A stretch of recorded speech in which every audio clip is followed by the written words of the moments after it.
नमस्कार मित्रांनो, मी आहे सुमित. तुम्ही बघता सुमित मिश्रा ब्लॉग. हा माझा 37वा मिनी ब्लॉग आहे. आज आलो आहे रामटेक येथील गड मंदिरमध्ये. तेथील हा परकोट किल्ला बघायला. महाराष्ट्रातील रामटेक शहरात स्थित रामटेक किल्ला हा ऐतिहासिक किल्ला आहे. जो सांस्कृतिक आणि ऐतिहासिकदृष्ट्या महत्त्वाचा आहे.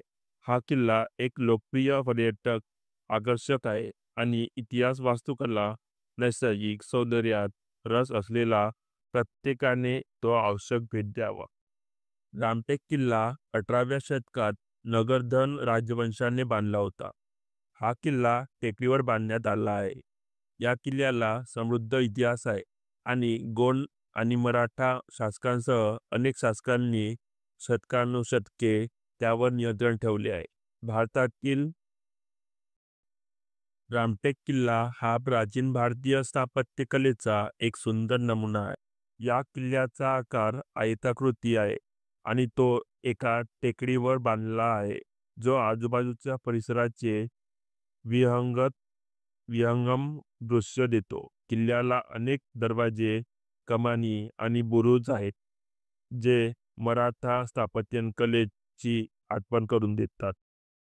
या किल्ल्यावर अनेक मंदिरे आहेत, ज्यात राम मंदिराचा समावेश आहे, जे 14व्या शतकात बांधले गेले असे मानले जाते. मंदिरात गुंतागुंतीचे कोरीव काम आहे आणि ते भक्त आणि पर्यटकांसाठी एक लोकप्रिय ठिकाण आहे.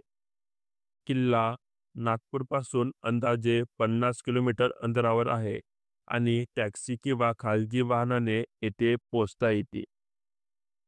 रामटेक किल्ल्याला भेट देण्याचा सर्वोत्तम काळ म्हणजे जुलै ते सप्टेंबर हा पावसाळा असतो, जेव्हा आजूबाजूचा परिसर हिरवागार असतो. तथापि पर्यटक वर्षभर किल्ल्याला भेट देऊ शकतात आणि त्याचे ऐतिहासिक आणि स्थापत्यशास्त्रीय महत्त्व अनुभवू शकतात. या किल्ल्यामध्ये राम मंदिर, महाकाली मंदिर आणि कालिका मंदिर यासह अनेक वास्तू आहेत.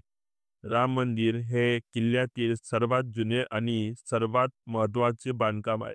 ते 12व्या शतकात बांधले गेले होते आणि भगवान रामाला समर्पित आहे. हे मंदिर काळ्या बेसाल्ट दगड सद्गुरू नारायण स्वामी दरबार समाधीस्थळ आहे. टेकडी रामटेक मध्ये स्थित आहे. समाधीस्थळावर मोबाईल अलाउड नाही. एकदम शांत वातावरण आहे त्या स्मारकमध्ये.